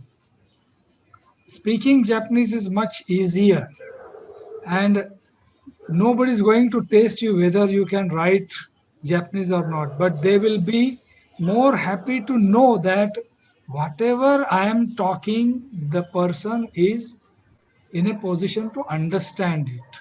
That is more important. So, of course, written part is also important. That will naturally come by. But try to learn the language, which, to my best of knowledge, it is very easy to understand. Now, I am also teaching Japanese language in our institute in COEP, that within 1 month, the students start giving self-introduction in Japanese. All these things are easy. So it is not a barrier that Japanese language is a very difficult language to learn. In contrast, I will say it is much easier to learn compared to even English. That is my personal experience. Okay, sir. Again, there was one more question from Dr. J. Kumar Rathod. I think Rathod sir will can answer this question. The question is related to the how to establish academic collaboration for research project. Uh, Yes, it is possible. But as I already said, that Ryo-san was telling, with Japanese universities, then it is much easier. We are also having collaboration with Tottori University. The Japanese universities, in general, initial inhibitions are there. Once they get acquainted with you, then things will move in a better way. Please note, Japanese decision making is very thorough. You will find that it will why it is taking this much time. See, you have to convince the Japanese professors in Japanese universities that you have the capability of doing the collaborative research. And it is not a one-day job. You will need at least 1 to 2 years to get the other side convinced that yes, you are very sincere, hardworking, and you have that capability to work in collaboration, and some fruitful results will be possible. And that's why working hard, keeping rapport continuously without tiring, whatever queries are asked, you must be transparent about your capabilities and weaknesses. You should frankly tell the weaknesses beforehand. This is what is most important problem, that in getting the collaboration done, we may commit something which is beyond our capability, and then things start worsening, that the Japanese side will think that this is what was committed, but now after going for the collaboration, the thing is not being delivered. So the things start deteriorating. So one must be very frank, transparent. Whatever, please note in Japanese, there is a word kakunin suru, that is, you must confirm not once, at least 2 3 times, till both sides understand it very clearly what is committed and what is not committed. Then things will be easier. Okay. Okay, Can I just wonderful. supplement, Mangesh? Yes, yes. Uh, because you talked about research collaborations. I think one of the very important parameter for the performance of faculty members and the universities is to have as many collaborations as possible. This is true for not only Indian universities, but also for Japanese universities. And therefore, international collaborations are equally important for both. And therefore, everybody is willing to collaborate as long as you find the right partnerships. But most importantly, the collaborations will, research collaborations will happen more effectively at the professor to professor level. What is the Yes. interest of the professor, he has to know the another counterpart professor working in the region, working in the same area, which they come to know through their publications, their thesis, their evaluations, their conferences which happen at international national level. So they know the people. Now only he is communicating. I had been advocating this point to, communicate, tell that you have this strength, and if and we are good at mathematics and software writing, and we have a lot of good students who can put in, hard work. If they have some small part of their module as a software to be developed, we can take that as no responsibility for Indian team of students led by a professor to deliver the software or the programs. I think I think there is a huge scope now, and we are able to talk to them face to face like this on Zoom, which was 2 years before, 3 years before, very difficult to talk. And therefore, I think with this technology, it has become, the world has become small, and we can talk to each other direct. So professor collaboration is one thing. Secondly, MHRD has started a scheme called as Spark, and out through this Spark, the international collaborations are also being facilitated financially by government of India, through which a collaboration is happening. But the most and the simplest thing is, faculty should look for the right person working in the world anywhere, not only Japanese, and that you can come to know only through your publications, where references are given at the end. You find the people, right mail, and as Kunal and other people tell you, they they apply and they get the job. You also, you apply, right, maybe after 2 3 attempts, you will your efforts and your skills will be recognized, and you will find the partner to start with, research collaboration. So Thank you professor for to professor level is very important. thank you for the valuable inputs. Yes, this is required for a faculty. How to establish the collaboration with the other universities or international universities. Okay, the next question is with me from the chat box for the Kunal Kakade. Kunal is there. Hello, Kunal. Yeah, yeah. People are interested to know why Japan is hiring Indians to fill their vacancies. Is it worth to go there, Japan? Oh, I think as mentioned earlier by most of the speakers, there is a huge gap between the work that needs to be done and people who required to do that work. Like the tech industry is booming a lot, but there are not skilled engineers available to do that work. That's why there is this requirement, and that's why they are going out of Japan itself to get talented engineers and build a product for the market itself. So I think it's the basic uh, structure of demand and supply. You can say that.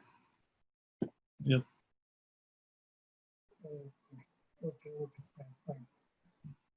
Okay, the next question is for the Krishna. Krishna, hello. Yes. Uh, uh, in which sectors Indians have scope in Japan? Because you are working with the Japanese company, that's why I'm asking. Yes. So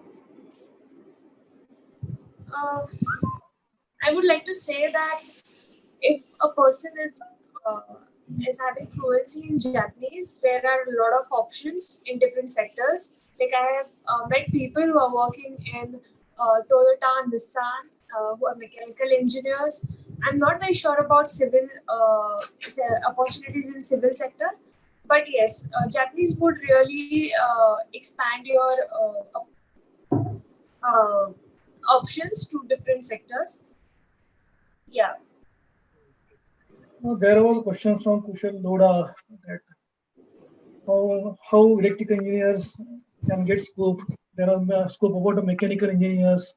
You are having the background of ENTC, computer, civil engineers. So specifically electrical, mechanical, civil.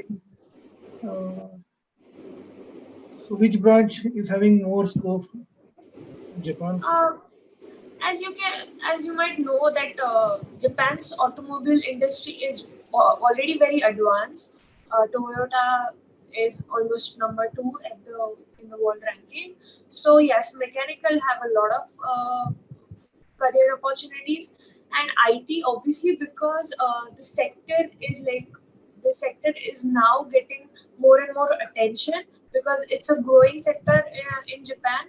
Uh, like somewhere where we were, like India was like 5 to 6 years ago, Japan is I mean there right now from my opinion. So it's a very growing sector right now, IT and mechanical. These two I strongly feel have a lot of options, but I'm not very sure about other sectors. So maybe some other person can talk about other sectors. Rathod sir, can you have any idea about this? Last year, I had opportunity to go under AOTS scheme for the welding skill related to railways. And their training institutes and companies training, it was very difficult for foreigners to get training in those companies simply because of the communication problem. Very reluctantly, they allowed one from Indonesia. So such skill-based things are still far distant scenario as far as Japanese companies' requirement is concerned. Of course, they are also working hard to train Indians right here itself with the help of Japanese trained personnel, so to bridge the gap. But software is of course number one, and these other electrical, civil, mechanical are getting backside. However, our people are also not ready to first learn the language and adapt to it. Once that will start, then I think even in that field, the recruitment will also be improved.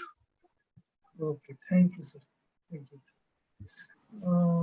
Krishna, being recent graduate, one question is there for you. How to get job in Japan? In engineering Yes. student or non-engineering student? Yes. So for for us, like people in BJTI or PICT, Rakuten comes every year for the placements. But I would like to say that people who can contact to their TPO office, they should reach out to Japanese companies more for inviting them for campus recruitment. Also, LinkedIn is the best way to go because I have like there are many. If you put that you are looking for a job on LinkedIn, especially in Japan, as favored location, you might also get contacted from many recruiters on LinkedIn. So those two things are there to get more opportunities and get more calls from Japan. Yeah. Okay, nice information. LinkedIn is a good platform for all, I think. Sorry, I'm on. Okay. I'm on. Okay, I repeat, sir. I repeat, Yeah. please. So nowadays, China and India border crisis are going on. Whether this will impact on the recruitment of Indians in Japan? I think overall trend, Japanese companies have been investing a lot in China over the past, several decades. But now I think there's some tensions between China and Japan. And sometimes the supply chain is really impacted by for example US-China tensions or what have you. So in a sense I think there has been a move for Japanese companies to relocate the operation from China to Southeast Asian countries and India, and I think that's strategically Japan and India has a very good relationship at a very high level, so there's more motivation for Japanese companies to invest in India. That has been a big trend, and I don't think the China-India situation right now will change. But nevertheless, I don't think the Japanese companies investment in India will decrease over the longer term. Okay, okay, nice to hear. Nice to hear. Again, one more question is there. Hello. It will not only it will not affect. In fact, it will help us. Okay. I feel. Good. Nice to hear. Nice. Yeah. Okay. Then there was one comments from the teacher that what are the opportunities in the teaching institutes in Japan? Rio, sir, you spoke about the different opportunities in your talk, but are there any opportunities for teacher in teaching institute in Japan? Teaching institute for Indian professors to teach in Japan? Yeah. Yes. I think in Japan, the general trend is, I'm not too sure, but from around 2000, I think Japanese universities increased a lot of PhD programs, and right now it's becoming a lot of challenge because the tenure positions in Japanese universities are decreasing, and PhD graduates are increasing. So in Japan, it's the availability of posts are significantly very competitive recently. But I guess it really depends on the caliber of the professor, and it's always like, so Japanese universities are like they have to internationalize. So they have they don't have a quota, but there's an expectation to have foreign faculty like bumped up, increased significantly. So I think Japanese universities are looking for foreign instructors, and it's all a merit-based selection process. What are the ways to settle in Japan? Ways as in, I'm not sure what does. If someone want to settle there in Japan, settle means what? I mean, permanent settlement. Permanent, I think. I think. Okay. I think I'm not the right person. You are staying there. You are staying there. You are there. That's slowly we'll provide this information. On the day one, it would be very difficult.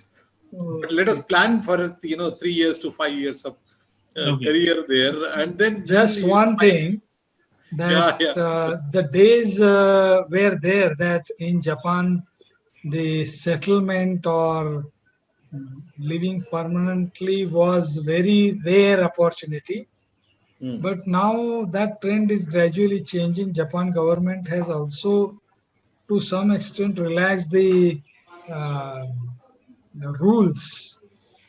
So those I think that those who have lived continuously for 7 years in Japan, for them the visa conditions are also relaxed. But settlement is what I think is that not on the lines of settling in UK or US. So it is very still that time has not come. Very few enthusiasts they have accepted and settled there, but that number is very meager. What is the cost of living in Japan? I think cost of living mainly depends upon your lifestyle. How long you are, if you are okay commuting to and from work, how far you are willing to live away from the station.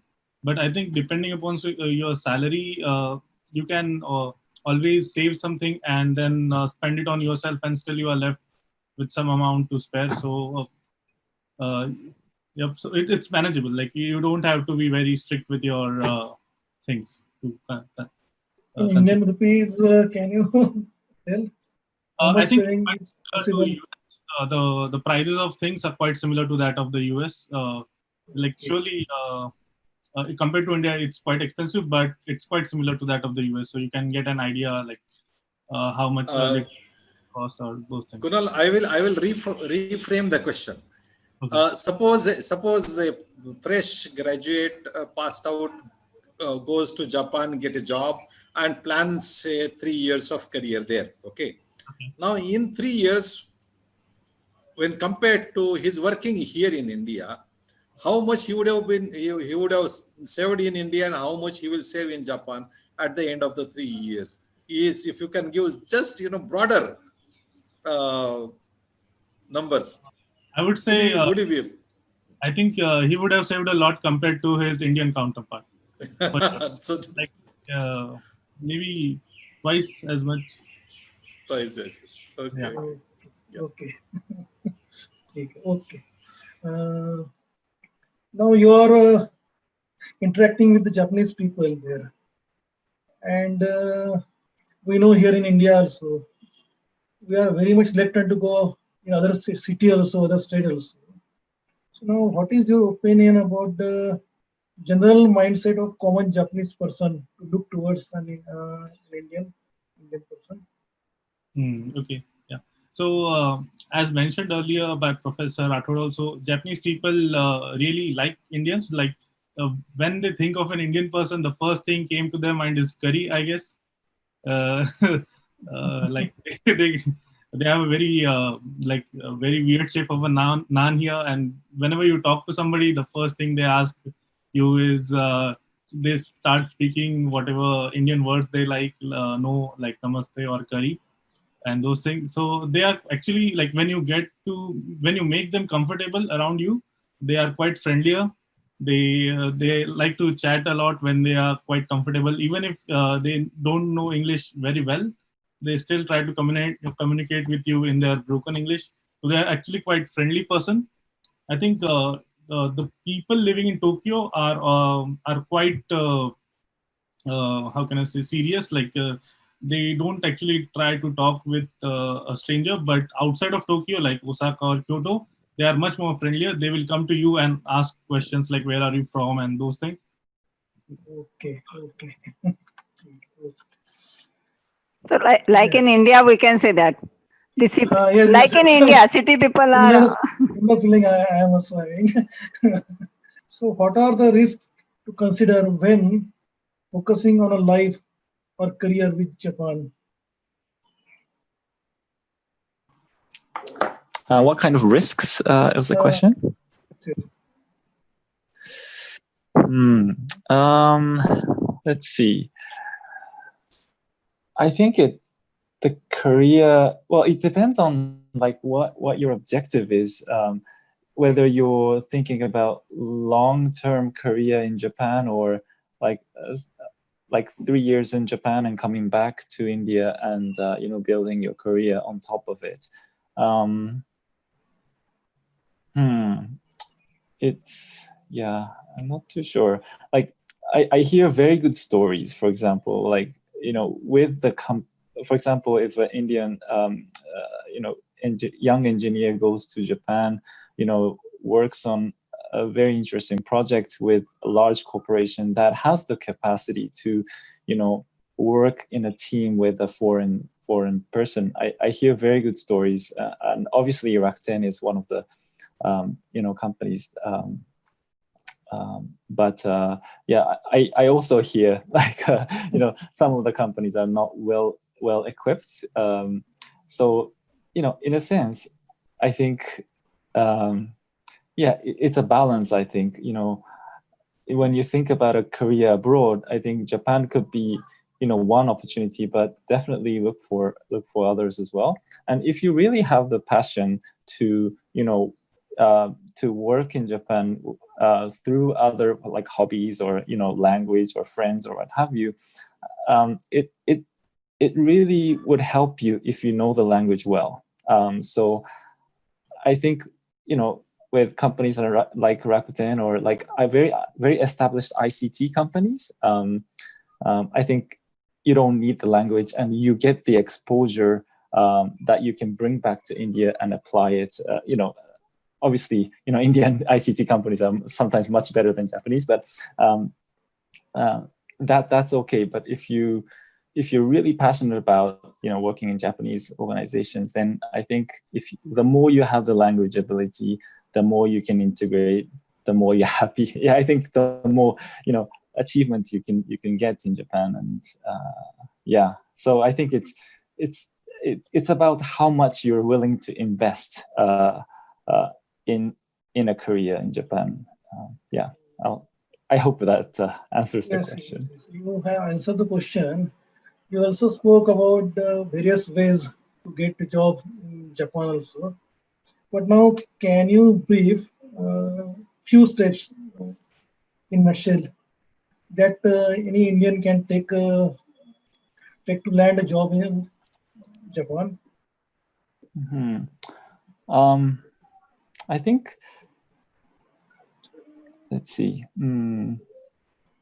I think it depends on the area. I mean, if you are, for example, a like top-notch data scientist from a very renowned university in India, probably you might get a job through LinkedIn or those platforms as well, because that's where Japanese companies are seeking the most.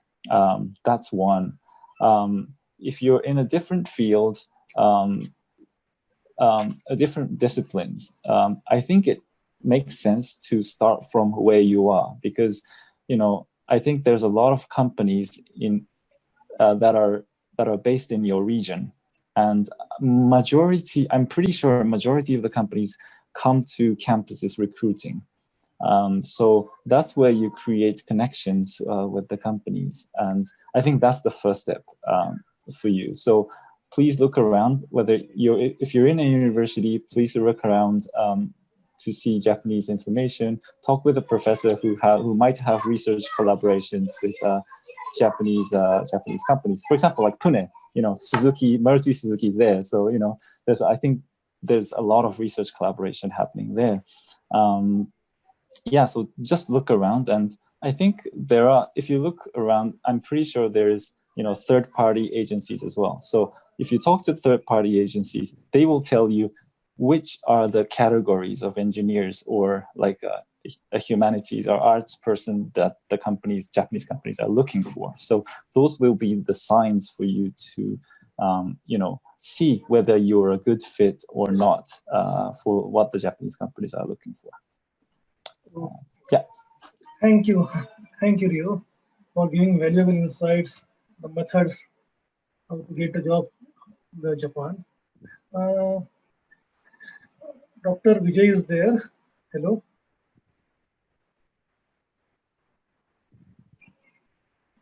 Dr. Vijay, are you able to reconnect?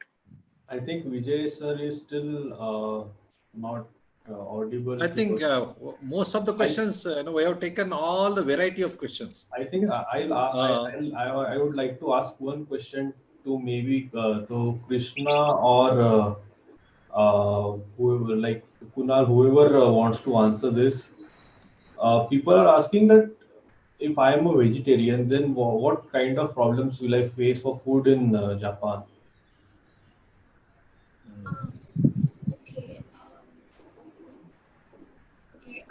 So I'm a vegetarian. Not even I don't even eat egg. So basically, you will have to get used to cooking a lot.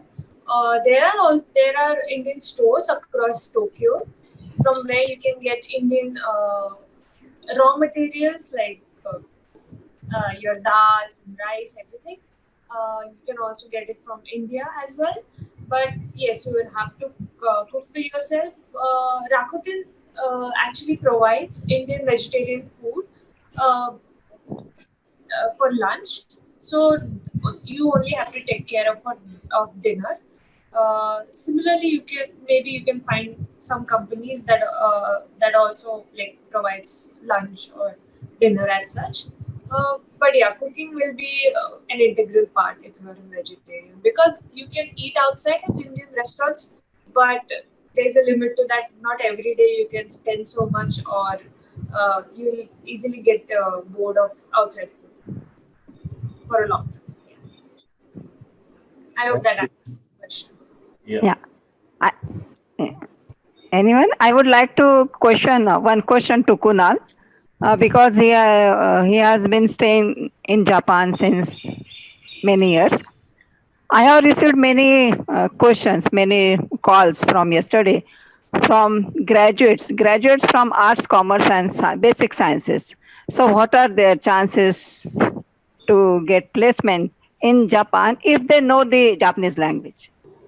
I think if they know the Japanese language, then maybe there is marketing, sales. I think those departments are also you can join those sections. I think I see fewer people working in the real estate department as a sales, Indian people or Bangladeshi, Nepali peoples.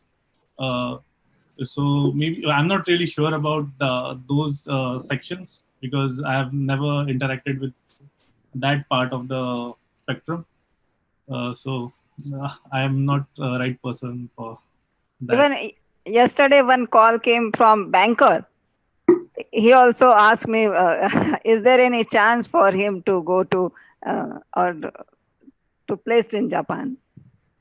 I see some IT openings in banking sections, but not as for a banker itself. I have never searched for those things, so I really don't have an idea. Okay.